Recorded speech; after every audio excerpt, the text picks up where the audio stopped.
Hello friends, मैं आपको आज इनकम टैक्स के बारे में कुछ इन्फॉर्मेशन देना चाहता हूँ। बीकॉम फाइनल ईयर सब्जेक्ट्स में इनकम टैक्स एक सबसे कठिन सब्जेक्ट, डिफ़िकल्ट सब्जेक्ट माना जाता है।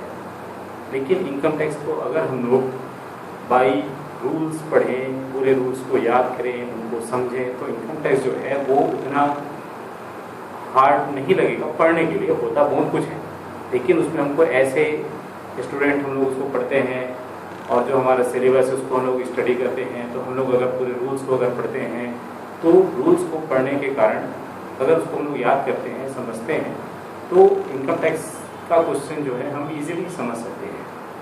इनकम टैक्स क्या होता है, इनकम टैक्स हम क्यों पढ़ाते हैं, इनकम टैक्स के क्या फ़ायदे होते हैं। हमको सबसे पहले ये समझना पड़ेगा कि इनकम टैक्स होता क्या है। हम जो भी इनकम गेन करते हैं, हमको जो भी इनकम होता है, उस इनकम पे हम गवर्नमेंट को जो है अपने इनकम का कुछ पोर्शन पे करते हैं, जिसको एज ए टैक्स कहा जाता है। वो इनकम टैक्स होता है।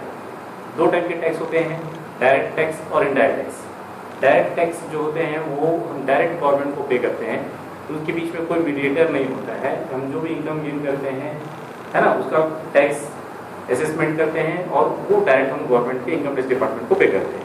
इनडायरेक्ट टैक्स वो टैक्स होता है जो हम लोग इनडायरेक्टली गवर्नमेंट को पे करते हैं।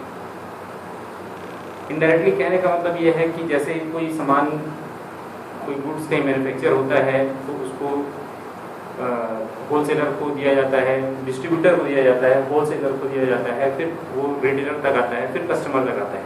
जितने लोगों के थ्रू वो प्रोसेस से गुजरता है, उतने लोगों के साथ उनके जो जो टैक्सेस लगते हैं वो उसमें इंक्लूड होते हैं। आपका excise duty, custom duty, sale tax, VAT, वो सारे चीज़ों को हम ऐड करके परचेज करते हैं। जो भी सामान हम परचेज करते हैं, जो भी प्रोडक्ट हम परचेज करते हैं, उसमें हमेशा ऑल टैक्सेस इंक्लूडेड रहता है।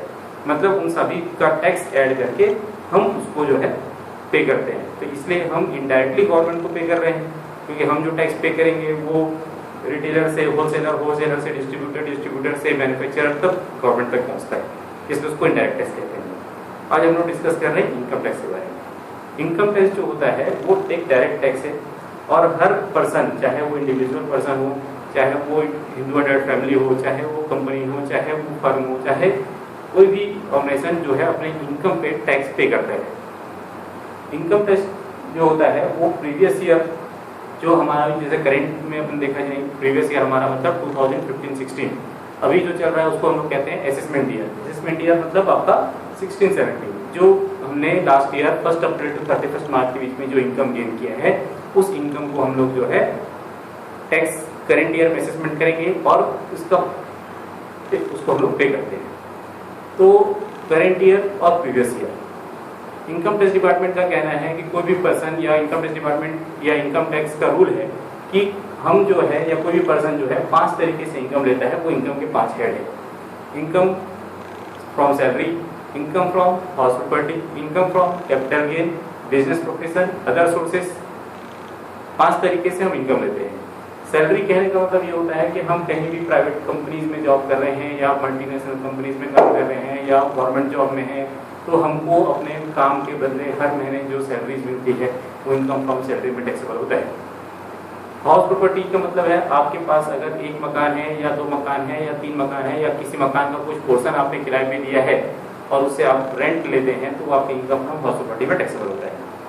बिजनेस प्रोफेशन, कोई भी पर्सन जो छोटा सा बिजनेस करता हो, चाहे वो कितना ही बड़ा काम करता हो, बिजनेस करता हो, उसका जो भी प्रॉफिट होगा वो इनकम फ्रॉम बिजनेस में टैक्सेबल होगा। या फिर profession, doctor, lawyer, charter accountant, CA, सब प्रोफेशनल्स हैं, इनके जो इनकम होता है इनकम फ्रॉम बिजनेस में टैक्सेबल होते हैं। इनकम फ्रॉम कैपिटल गेन, कोई भी प्रॉपर्टी अगर आप सेल करते हैं या इन्वेस्टमेंट सेल करते हैं, बॉन्ड सेल करते हैं, तो आपको जो प्रॉफिट हो रहा है वो इनकम फ्रॉम कैपिटल गेन में टैक्सेबल होता है। अदर सोर्सेज कहने का मतलब होता है कि कोई कहीं आपने इन्वेस्टमेंट किया हुआ है तो आपको इंटरेस्ट मिलता है, डिविडेंड मिलता है, आपको कहीं से जो है वो बेटिंग आप जीत जाते हैं, लॉटरी लग जाता है। तो ये जो सोर्सेज जो इन चारों हेड में नहीं आते हैं, ना तो वो सैलरी है, ना तो हाउस प्रॉपर्टी है, ना तो कैपिटल गेन, ना तो बिजनेस है, वो इनकम जो है इनकम फ्रॉम अदर सोर्सेज में टैक्सेबल होते हैं। इन पांचों हेड का जो इनकम होता है उसको हम टोटल करते हैं। वो जो अमाउंट होता है वो उसको कहते हैं लोग gross total income. Gross total income के बाद हम लोग उसमें से कुछ डिडक्शंस लेस करते हैं, जो अंडर सेक्शन 80C से लेकर के 80U तक होते हैं, जो नेक्स्ट चैप्टर में लोग पढ़ेंगे। उनको माइनस करने के बाद जो इनकम होता है उसको कहा जाता है टैक्सेबल इनकम। उसके बाद हम उस अमाउंट पे टैक्स पे करते हैं।